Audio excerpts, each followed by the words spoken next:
हुई है, लाश को सेफ्टी टैंक में डाल के वो ऊपर से चुनवा दिया गया है, इस पर क्या प्रतिक्रिया? जघन्य घटना है। पत्रकार हमारा समाज का बहुत चौथा स्तंभ है और इसको निर्भीक पत्रकार होगा, बहुत सच्चाई को सामने लाने वाला आदमी होगा।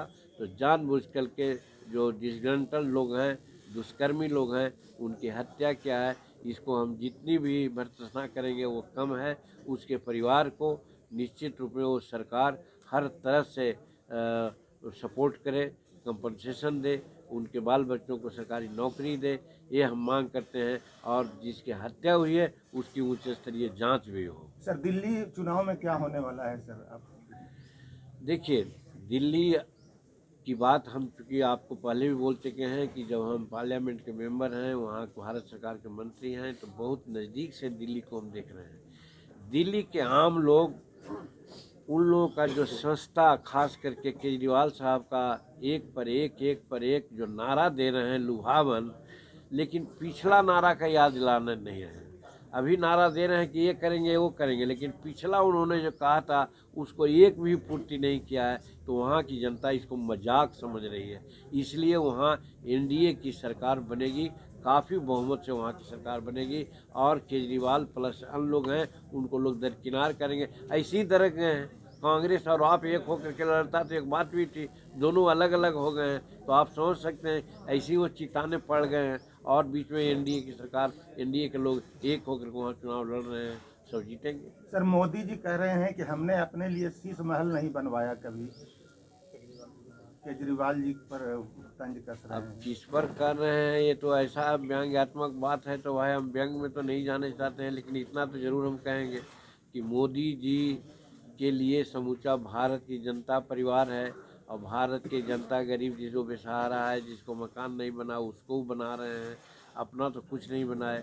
और अन्य लोग शीश महल बना लेते हैं तो वो समझे, और शीश महल बनाने वाले जनता के सामने आके कहते हैं कि हम आपकी भलाई बात करेंगे, तो उनको कम से कम अंतर चेतना जगना चाहिए कि कम से कम ऐसा गलत काम न करें। महाबोधि मंदिर कॉरिडोर और विष्णुपद कॉरिडोर को लेकर क्या कहना है? लोगों सारा में कार्रवाई चल माइग्रेशन को रही है, लेकर बहुत सारा कार्रवाई महाबोधि में गया है और विष्णुपथ और बोध गया कॉरिडोर का निर्माण के लिए सर्वे वगैरह हो गया है, टेंडर फेंडर की कार्रवाई चल रही है। और आपको इतना मैं बता दूं कि कौन काम है, कहाँ से, जहाँ से पुल बनाने के लिए बात करते थे, वहाँ से लेकर के बोध गया तक के नदी में उसका पश्चिमी किनारा में 25 फीट चौड़ा रोड बनाने की कार्रवाई शुरू हो रही है। बीटों से लेकर के बोध गया तक के 25 फीट चौड़ी रोड जैसे पटना में बनी है वैसे होगा। कॉरिडोर का सारा कार्य संपन्न होने जा रहा है। तो लोगों में संशय है माइग्रेशन को लेकर के कि हटाओ। जो हम आप लोगों से कहना चाहते हैं और वे है कि एक तीले टाँगा गाँव है जहाँ 100 घर शेड्यूल कास्ट के लोग हैं और कुछ बैकवर्ड के भी लोग हैं, वो पहाड़ी पर है। उस गांव में झारखंड से होकर के लोग आते हैं, इधर से जाने का कोई रास्ता नहीं है। एस्टीमेट बन गया है, प्राकलन बन करके तैयार है, लेकिन जंगल विभाग के लोग कहता है कि हम उसको नहीं देंगे क्योंकि वो जंगल विभाग का चीज़ है। हम यहाँ पर आपके माध्यम से गया के कलेक्टर को, कमिश्नर को और फॉरेस्ट डिपार्टमेंट के पदाधिकारियों को कहना चाहते हैं, ये सरकार का विहित कानून है कि अगर जंगल विभाग की ज़मीन है जिसमें सड़क या और कोई विकास का काम किया जाता है, तो जितनी ज़मीन जंगल का लेते हैं उसके एवज में बिहार सरकार अगर ज़मीन दे देती है तो कोई उसको ऑब्जेक्शन नहीं होना चाहिए, एनओसी मिलना चाहिए। लेकिन ऐसा नहीं किया जा रहा है, इसलिए हम आप लोगों के माध्यम से कहते हैं कि तीले टेढ़ गाँव जब सरकार के नियम है कि भाई हर गांव को हम 12 रोड से कनेक्ट करेंगे, वो 10 घर वाला 50 घर के 50 पॉपुलेशन रखने वाला को भी जब जोड़ते हैं तो ये तो कम से कम 1000 पॉपुलेशन रहने वाला गांव है और शेड्यूल कास्ट का गांव है। थोड़ी सी पहाड़ी का दुर्गम रास्ता है, तो उसको जब देहरादून में और टिहरी में बड़े बड़े पहाड़ों को काट करके सड़क बनाया जाता है, तो यहाँ छोटी सी पहाड़ को काट करके सड़क नहीं बनाया जा सकता है जहाँ पर कि नहीं कोई साधन है सड़क का।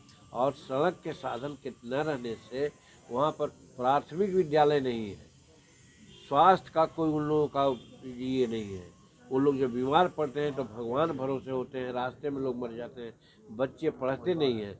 इसलिए हम कह के आए हैं कि आपको 1 महीना के अंदर वहाँ पर एक प्राथमिक विद्यालय की इकाई हम स्वीकृत करावेंगे।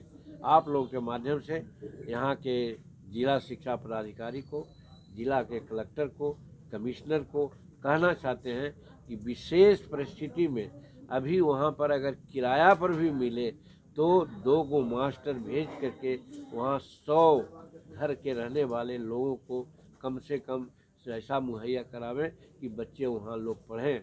और सरकार जितनी ज़मीन जा रही है 5 किलोमीटर में, उतना ज़मीन बगल में ही है। कोहवरी एक गाँव है बाराचट्टी में, जहाँ 1000 एकड़ ज़मीन है। 500 एकड़ ज़मीन भूटान की है और 500 एकड़ बिहार सरकार की है। तो वो ज़मीन में दे दे जंगल विभाग को और वहाँ जंगल बना दे। ऐसे बड़ी बड़ी चीज़ें हैं जो कि एक सैद्धांतिक रूप में हम कहना चाहते हैं कि बिहार सरकार को और यहाँ के प्रशासन को सोचना चाहिए कि जहाँ सड़क के लिए, स्कूल के लिए या जलाशय के लिए जंगल विभाग जहाँ ऑब्जेक्शन करता है, तो वहाँ जितनी ज़मीन जंगल की जा रही है उतने ज़मीन को बिहार सरकार की दे दे और वहाँ बना दे। तो टीले टाल में भी सड़क के लिए, स्कूल के लिए, स्वास्थ्य केंद्र के लिए विशेष परिस्थिति में जंगल विभाग के लोगों को उतनी ज़मीन बिहार सरकार दे दे और ये तीनों चीज़ को वहाँ बना दे। आप लोगों के माध्यम से हम मांग करना चाहते हैं। फिर उसके बाद हम लोग आगे बढ़े हैं तो वैसे तो बहुत सी बात आई है। यहाँ पर कह रहे हैं लोग कि पतलुक्का में एक आवासीय विद्यालय बनाने की लोग मांग किया है। आवासीय विद्यालय इसलिए कहता है वहाँ 5 एकड़ ज़मीन भी बिहार सरकार की है। अभी हम कह रहे थे कि टीले टाल में अगर ज़मीन की बात है तो पतलुक्का में 5 एकड़ ज़मीन है, बगले में है, तो वहाँ पर बिहार सरकार को दे सकते हैं और उसको बना सकते हैं। यानी न देने का, नहीं बनने का मतलब है सरकार की संवेदनहीनता है। इस चीज़ को आप जोड़ के कर सकते हैं। मैं कर सकता हूँ कि सरकार के संवेदनहीनता के चलते टीले टाल के लोगों को आज तक सड़क नहीं मिली और आज तक वहाँ प्राथमिक विद्यालय नहीं मिला, ये हम कहना चाहते हैं। और उसी तरह से एक गांव है त्रिलोकी चक्र जी, त्रिलोकी, वहाँ एक शेड्यूल कास्ट का आवासीय विद्यालय बनाया जा रहा है।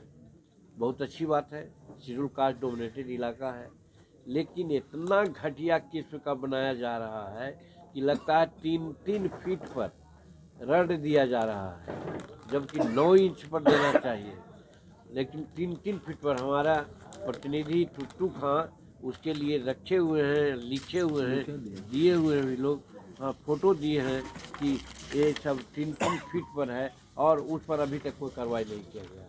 अगर ऐसा बन गया तो 2-4 बरस के बाद शेड्यूल कास्ट का आवासीय विद्यालय ढह जाएगा, जिसमें सैकड़ों बच्चे हमारे मर जाएंगे।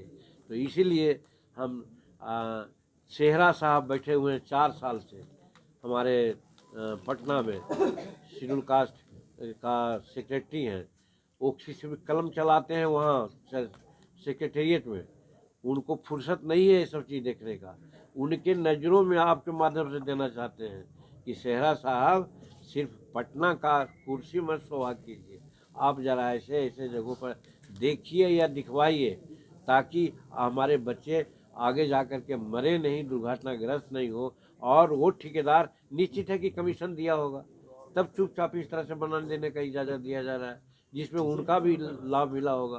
तो नीचे से ऊपर तक कल्याण विभाग में सेहरा साहब जब से बैठे हुए हैं तब से भ्रष्टाचार का मामला आ गया है। और ये भी हमको मालूम हुआ जब वहाँ से हम आए तो मनफर रेजिडेंशियल विद्यालय है बाराचट्टी में, वहाँ खाने पीने में बड़ी गड़बड़ी है, वहाँ मास्टर जाते नहीं हैं, वहाँ 500 लड़कों का स्ट्रेंथ है, 100 लड़का रहता है, खाना बनाता है और सोर्सिंग के द्वारा 400 का, सबका गंडागोल हो रहा है और सबका कमीशन जाता है देवेश सेहरा को, जो सेक्रेटरी वेलफेयर डिपार्टमेंट के बैठे हुए हैं। इसी तरह से सब जगह है, मटिहानी में है, गोपालगंज में है, हमारा खुद महकार गांव में है, जहां है, सभी रेजिडेंशियल विद्यालय में यही स्थिति चल रही है कि आउटसोर्सिंग को लोग दे दिए हैं। 500 लड़कों की जगह पर 150 लड़कों को खिलाता है और 400 लड़कों का हाजिरी बनाता है और उतना पैसा लोग डकर जाता है। वो कमीशन कहाँ जाता है? तो देवेश सेहरा जो सेक्रेटरी हैं उनके पास जाता है।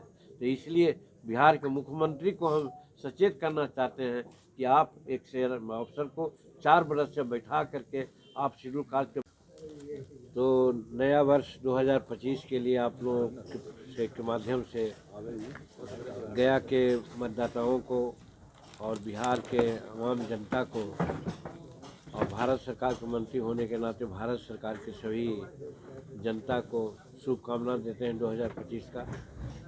और प्रधानमंत्री नरेंद्र मोदी जी को आप लोगों के माध्यम से आभार व्यक्त करते हैं कि गया के लिए उन्होंने एक इतिहास कायम किया है कि जब से आज़ादी प्राप्त हुई है, जब से संविधान है, जब से चुनाव हो रहा है, गया का कोई भी एमपी भारत सरकार में मंत्री नहीं बना था और उन्होंने मंत्री बनाया है।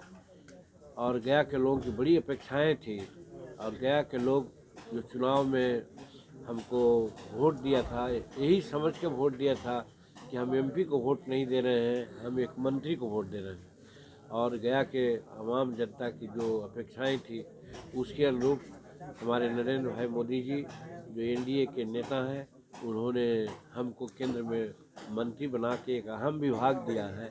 इसके लिए आप लोगों के माध्यम से भी हम बहुत बहुत आभार व्यक्त करते हैं। और आज आप लोगों के बीच में विशेष करके हम इसलिए आए हैं कि आज विगत 6 महीना से हम यहाँ पर बैठते थे, कम से कम 500-600 आदमी डेली आते थे, हमसे मिलते थे। कभी कभी हम हंसते थे कि यहाँ के लोग हमको केंद्रीय मंत्री नहीं मान रहे हैं। कारण छोटी मोटी समस्याओं को लेकर के लोग रहते थे, जूझते रहते थे। अंत में मेरे दिमाग में आई बात, हमारे साथियों ने भी कहा कि 6 महीना गुजर गए और क्षेत्र का भ्रमण नहीं हो रहा है और कोई बड़ी बड़ी समस्याएं भी नहीं आ रही है, तो ये हम लोग के लिए अच्छा नहीं रहेगा। तो सभी साथियों का जो विधि सम्मत राय मिली, उसके आधार से कल बहुत गंभीर समय में, कल एक प्राकृतिक आपदा के रूप में यहाँ पर कुहासा छाया हुआ था, बावजूद उसके आप जानते हैं कि हम 80 वर्ष पार कर रहे हैं और अनेक बीमारियों से ग्रस्त भी हैं। उसके बावजूद भी जनता की बात को समझ करके हमने नहीं माना नेचुरल कलामिटी को और हम रस कर गए। तो सबसे पहले हम लोग डोभी प्रखंड में गए हैं। डोभी प्रखंड में